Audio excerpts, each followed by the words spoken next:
Muy bien, hermanos, abramos nuestras Biblias en el capítulo 3 de Mateo.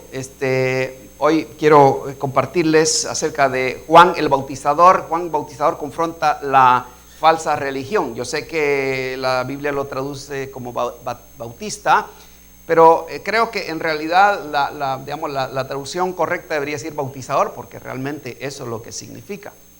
Comenzamos esta serie mirando la genealogía de Jesús, luego exploramos la historia de los magos, ¿verdad? La última vez oímos al pastor Quesada que nos compartió acerca de la experiencia de los magos, y de hecho quiero decirles que esta semana van a estar estudiando el capítulo 2 de Mateo en los grupos familiares. Ahora voy adelantando porque resulta que tengo un viaje a México al final del próximo mes, y entonces quiero adelantarme para que vayamos, a tiempo. Con las lecciones en los grupos familiares y también las predicaciones. En Mateo 3 vemos que los líderes religiosos confiaban en su posición física como hijos de Abraham, ¿verdad? Para reclamar, una seguridad de su salvación. Y luego vemos también a Juan el Bautizador, que aparece en la escena para condenar su religión equivocada, fíjense. Y los llama al arrepentimiento por medio del acto del bautismo. Entonces, lo primero que vamos a ver acá es acerca del entorno, ¿verdad? El entorno. ¿Dónde ocurrió? El entorno, del ministerio de Juan. Entonces, permítanme explicarlo, el entorno, a través de estas 4 preguntas. Voy a hacer 4 preguntas que creo son muy necesarias, para entender cuál fue el entorno, el contexto, cuál era, el punto o las circunstancias alrededor de Juan cuando él aparece en la escena. La primera pregunta es: ¿de dónde vino Juan? Miren el versículo 1.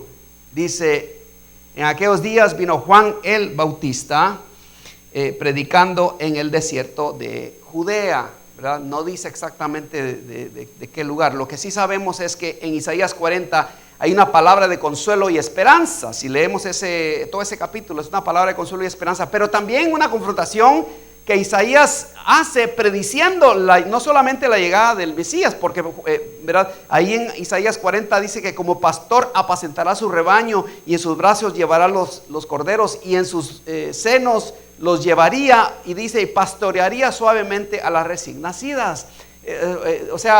Isaías está diciendo que vendría que ya no maltrataría a las ovejas, sino que las amaría y las cuidaría. Pero fíjense que todo comienza, si usted lee ese capítulo, el capítulo 40 de Isaías, comienza con la llegada de la voz que clamaría en el desierto, que dice: preparad el camino a Jehová, enderezad calzadas en la soledad a nuestro Dios. Y luego en Mateo 11, más adelante en Mateo 11, 13 al 15, Jesús dice que Juan es la conclusión del Antiguo Testamento. Dice Jesús: porque todos los profetas y la ley profetizaron hasta Juan. Pero también es la continuación del ministerio de Elías.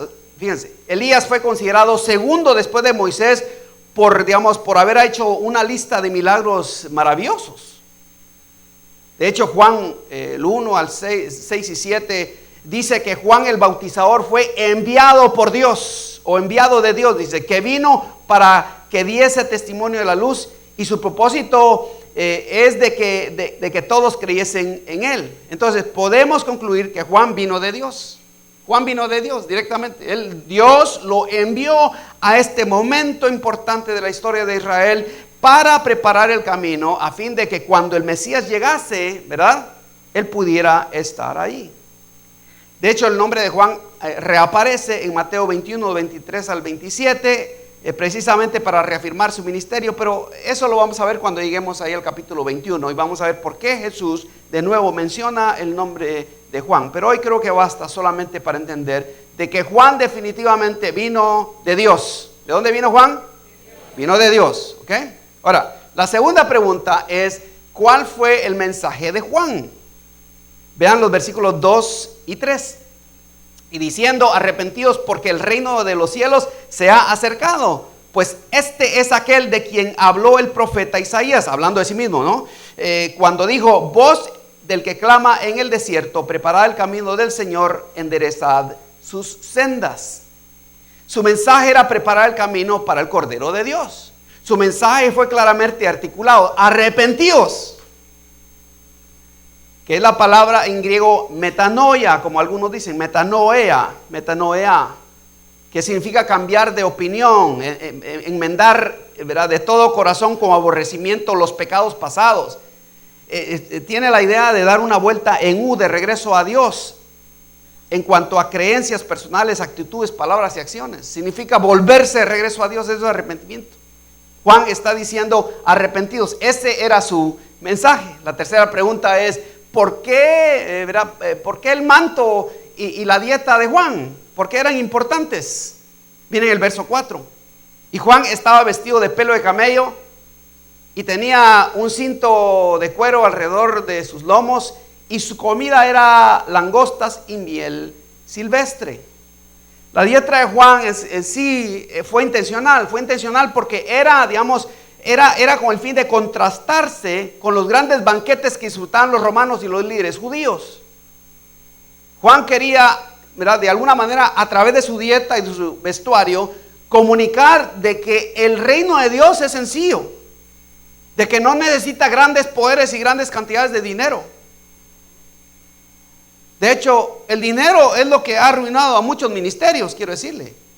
De hecho, a muchos pastores. Ven, es el dinero. La avaricia ha llevado a mucha gente realmente al mal. Miren, de nuevo usamos el ejemplo, aunque sea triste, ¿verdad?, de la Catedral de Cristal, ¿verdad?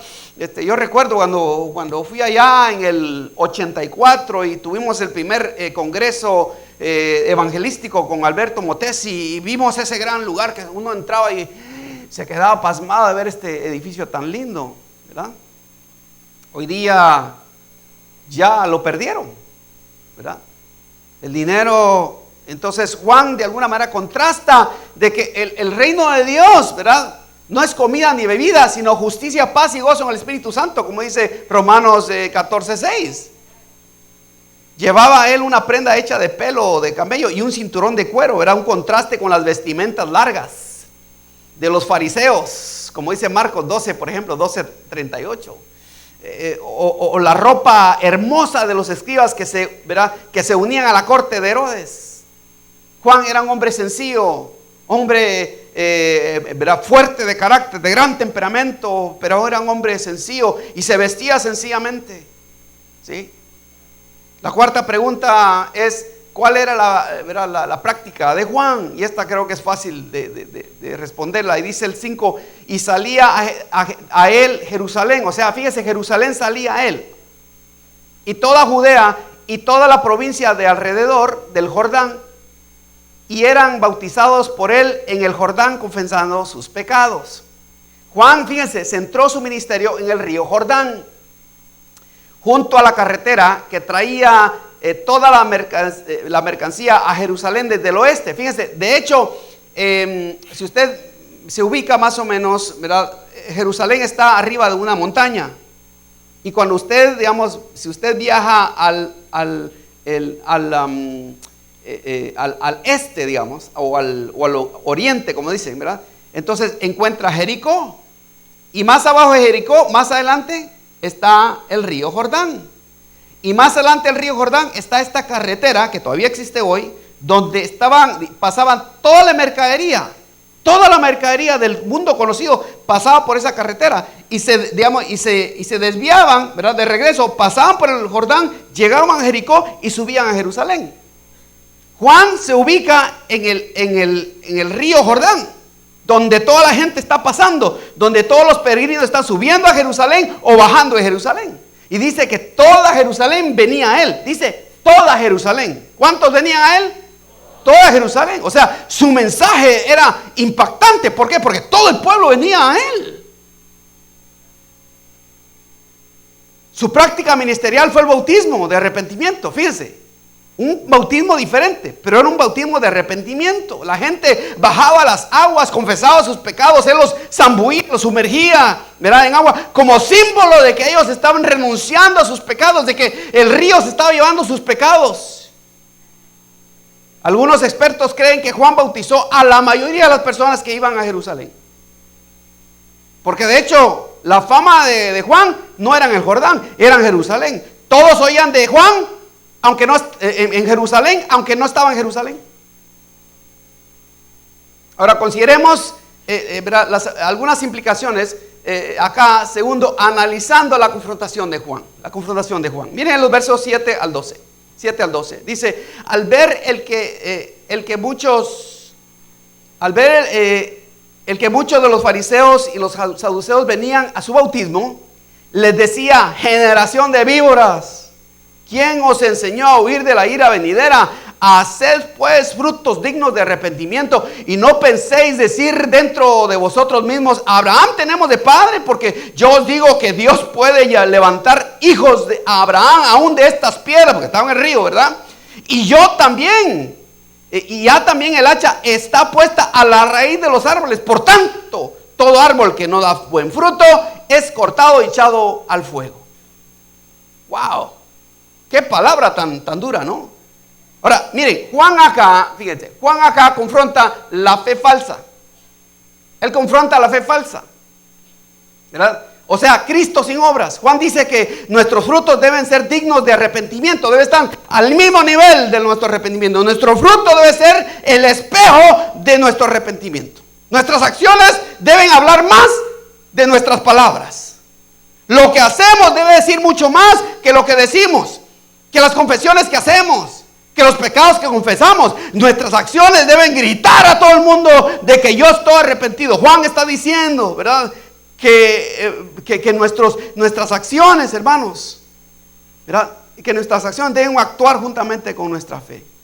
Lo segundo que Juan dice acá, hermanos, acá, es que, ¿verdad?, habla acerca de la fe que habla pero no actúa. O sea, Cristo sin obras. Lo segundo que Juan habla acá es la fe sin frutos de arrepentimiento. Es decir, un evangelio según yo, un conjunto de creencias mías. En lugar del evangelio según San Juan, es el evangelio según yo. ¿Sí? Es una fe sin frutos de arrepentimiento. Otra cosa que Juan habla acá, la parte de su confrontación, son las acciones de una fe muerta, demandadas por la religión.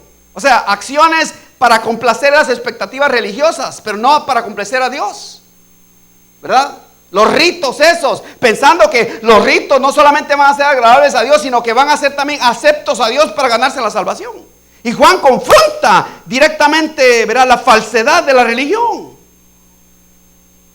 Lo segundo, hermanos, acá, ¿verdad?, no solamente confronta la fe falsa, él también confronta las suposiciones falsas de salvación. Tengamos cuidado de no terminar como los judíos, hermanos, especialmente aquellos que hemos crecido en la iglesia, como yo crecí en la iglesia. O aquellos que provienen de una herencia cristiana, que han tenido pastores en sus familias, que han tenido, ¿verdad?, grandes, una herencia rica cristiana. Tengamos cuidado pensando de que de alguna manera que la salvación está asegurada solo por venir al culto. ¿Sí?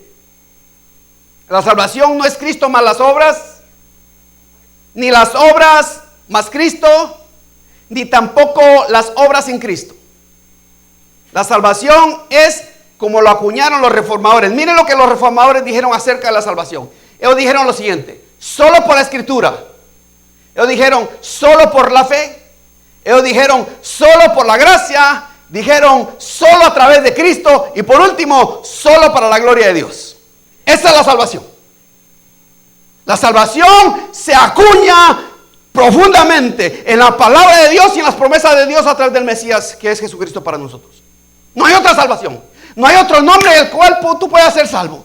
No hay nadie que te pueda salvar. No hay nadie que te pueda llevar a Dios. Solo es el camino, solo es la vida, solo Él es la palabra que nos puede llevar al Padre, y a través de Él podemos ser salvos. Y nos anclamos, sí. Y nos anclamos en la palabra de Dios. ¿Por qué? Porque hay gente que tiene suposiciones falsas, ¿verdad?, de la salvación.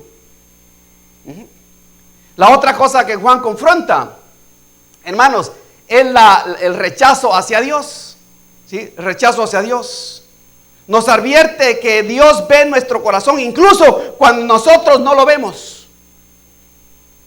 Porque todos somos ciegos, ¿verdad? Somos cuando vamos manejando y ponemos nuestra luz y le giramos el timón, y de repente ¡pim!, nos pita alguien ahí porque no lo vimos, estaba en nuestra zona ciega.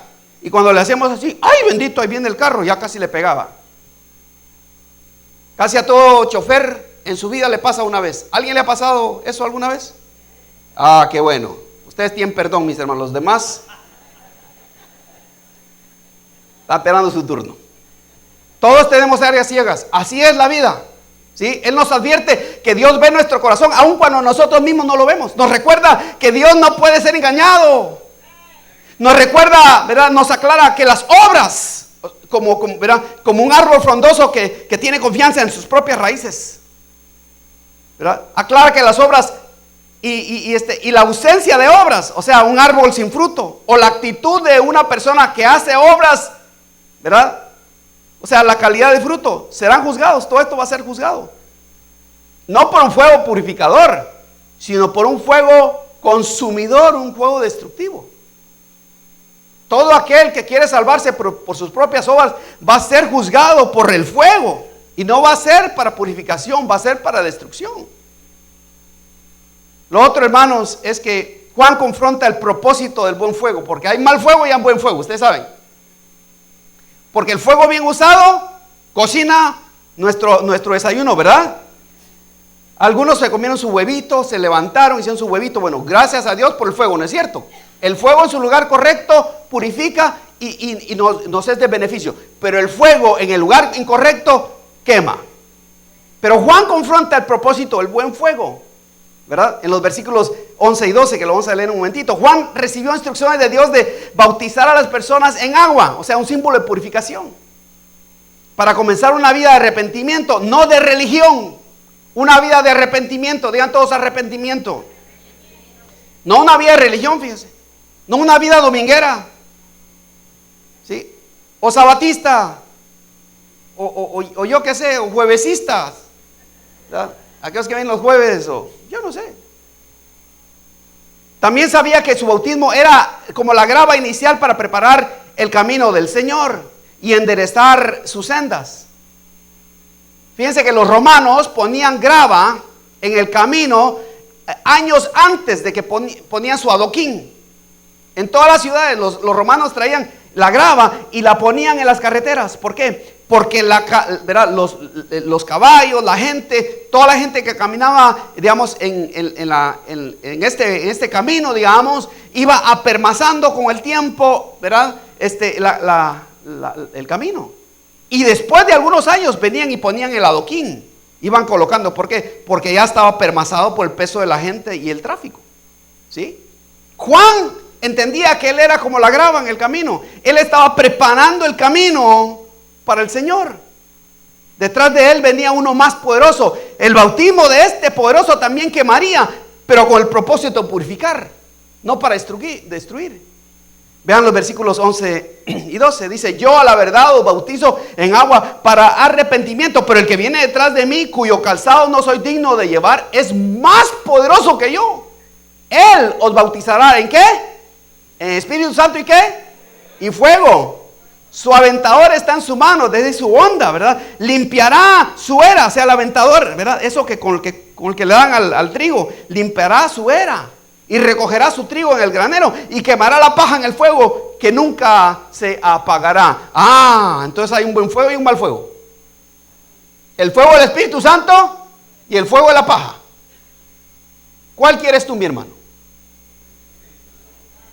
Pues más vale que te decidas, porque te voy indeciso. Él quiere quemar la paja de tu vida por el fuego, ¿verdad?, inapagable del Espíritu Santo. No quiere destruirte. No simplemente le permita, sino dale la bienvenida al fuego del Espíritu Santo. Deja que el Espíritu Santo te llene, que te sature, que te cambie, que te transforme por dentro. Deja que el Espíritu Santo venga a tu vida. Deja que Él haga su obra poderosa, a fin de que a través de su poder puedas tú sobreponerte al pecado y puedes ser un testigo de poder poderoso. Si no estás dispuesto o dudas, de todos modos quemará tu paja. De todos modos te va a quemar tu paja. No hay otra. Pero, digan todos, pero te va a doler más, porque te permitirá las circunstancias adversas en tu vida. No solo el llamado a venir al altar y a arrepentirse es suficiente. Tienes que voluntariamente ir al fuego, reclamar el fuego, pedir el fuego. ¿Sí? ¿O quieres tú, la próxima vez que comas huevitos, los quieres tú crudos, así nada más que te los tiran así, ¿cómo es? Un huevo estrellado, ¿cómo le llaman? No sé en su país, estrellado yo no sé cómo le llaman, pero medio fuego. ¿Te gustaría que solo te lo tiraran así en el plato, así? ¿Ah? ¿Tienes que llevarlo al fuego? Algunos de ustedes parecen huevo así, ¿en serio? ¿Sí? Ni cocidos. ¿Sí? Ahora, veamos lo último acá, y es la confrontación, o la confusión más bien inicial, y el consentimiento final de Juan. Veamos los versos 13 al 17. Entonces Jesús vino de Galilea, fíjense, vino del norte, ¿verdad? De Galilea, a Juan al Jordán. Fíjense, vino desde Galilea, fíjense, desde Galilea vino hasta donde estaba Juan. Noten el propósito: para ser bautizado por él. ¿Para qué vino Jesús al Jordán? Para ser bautizado ¿por quién? Por Juan. Mas Juan se le oponía. La idea ahí en el griego es que no se le oponía, indica de que Juan le dijo, no señor. Y Jesús le insistió y él le decía, no señor. Pero me tienes que, no, pero no señor. ¿Sí? Dice, pero Juan, dice, se le oponía, diciendo, yo necesito ser bautizado por ti, y tú vienes a mí. O sea, ¿cómo crees tú si tú eres mayor que yo? Pero el 15 dice, pero Jesús le respondió. Ahora, noten por favor acá. Deja ahora, permíteme ahora, porque así conviene que cumplamos toda justicia. ¿Y qué dice? Entonces, ¿qué? Le dejó, o sea, le permitió. Note, le permitió que Jesús fuese bautizado. 16 dice, y Jesús después de que fue bautizado, subió luego del agua, y he aquí los cielos le fueron abiertos, y vio al Espíritu de Dios que descendía como paloma y venía sobre él. Y hubo una voz de los cielos que decía, este es mi Hijo amado, en quien tengo complacencia. Miren qué palabra tan linda, gloria a Dios por ello. Dios estaba hablando, estaba testificando de que este era su Hijo. Es obvio que Juan se sintió confundido cuando el poderoso vino a ser bautizado por él. Tenemos que asumir de hecho que Juan nunca había sido bautizado. La pregunta es, ¿quién podría bautizar al bautizador? ¿Quién bautiza al bautizador? ¿Quién pastorea al pastor? Por así decirlo. ¿Sí? ¿Quién materniza a la madre? Esa es la pregunta. Bueno, el único que puede bautizar al bautizador es el que es el más poderoso que él. O sea, Jesús, por esa razón es que Juan estaba pensando, no, nunca ha sido bautizado. El del cual yo estaba hablando y que he estado prediciendo, de este sí yo puedo ser bautizado, ¿verdad? Entonces vimos anteriormente que Juan había dicho que ni siquiera era digno de llevar su calzado. De hecho, llevarse el calzado en la tradición judía era una señal de plena aceptación, sumisión y rendición. Cuando uno le decía, digamos, a su papá, el papá salía y el hijo levantaba sus calzados, le decía, papá, entra, y le va a su calzado. Esa era una señal de sumisión. El niño estaba diciendo, Dad, just tell me what you want, dime lo que tú quieres. Yo estoy aquí para todo lo que tú quieras, padrecito. Dime tú, mi padre. Juan está diciendo que él no era ni siquiera digno de llevarle el calzado a este que venía. O sea, se humilló. De hecho, más adelante él dice, es mejor que él crezca y yo mengüe. Juan sabía su posición, por esa razón es que a él le costaba aceptar de que él tenía que ahora bautizar al cual lo había enviado. Era el enviador que estaba ahí para ser bautizado por él. ¿Cómo era el asunto? ¿Sí? Noten, hermanos, que tan pronto como Jesús cita la Escritura, porque así conviene que cumplamos toda justicia, tan pronto como Jesús dice la palabra, Juan consiente y toda su confusión desaparece. Toda su confusión desaparece. Y me pregunta a ti, cuando oyes la palabra, ¿das el giro? ¿O te pones todavía a pensar, bueno, voy a ver a ver si puedo obedecer eso. A ver si me dan ganas de levantarme a orar. A ver si, es que no tengo ganas de leer la Biblia, a ver si me dan ganas. ¿Sí? Juan no era así. En cuanto oyó la palabra, inmediatamente él se alineó a la voluntad de Dios. Y esa debe ser la lección que nosotros debemos aprender, es que cuando oímos la palabra de Dios debemos alinearnos a la voluntad de Dios, porque es la voluntad más precisa, la más confiable. No hay otra cosa como la palabra de Dios. Nada te puede salvar de problemas, nada te puede dar un consejo mejor, nada puede corregirte como la bendita palabra de Dios que vive hoy y para siempre. Esta bendita palabra que predicamos para la gloria de Dios. Esta es la palabra que predicamos, hermanos. Juan sabía que él estaba ahí precisamente por la palabra de Dios. ¿A qué vienes, mi hermano? ¿A qué vienes cada domingo? ¿Vienes a ganarte a la hermana que está a la par tuya para ver si se casa contigo? O si ya está casada, ¿vienes para que nadie diga nada? ¿O viniste hoy enojada con él solo para que todos te vieran y nada más que te vean y que no hablen mal de ti? ¿Ese es tu propósito? ¿O viniste porque la palabra de Dios te puede impactar y te puede cambiar como cambió la vida de Juan el Bautista? Para eso vinimos, hermanos. Cuando otro predica en mi lugar, yo me siento ahí y me como la palabra de Dios, porque aunque yo soy pastor, también necesito la palabra de Dios. Ahí me siento y escucho la palabra y digo, me alimento de otro predicador que está aquí arriba, sea alguien que está bajo mi autoridad o alguien que es invitado. Yo me alimento, ¿por qué? Porque es la bendita palabra de Dios. Me encanta la conclusión de este capítulo que dice, este es mi Hijo amado en quien tengo complacencia. Dios anuncia, miren, en conclusión, hermanos, Dios anuncia la relación conmigo. Eso es lo que yo interpreto.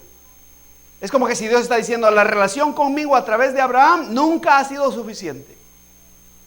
Aquí está mi hijo. Él es ahora el punto de entrada y la esperanza de salvación. Arrepiéntete de confiar en las circunstancias físicas y entabla una relación conmigo a través de mi hijo. Eso es lo que el Señor nos está diciendo. Pongámonos de pie, hermanos. La próxima vez vamos a escudriñar el capítulo 4.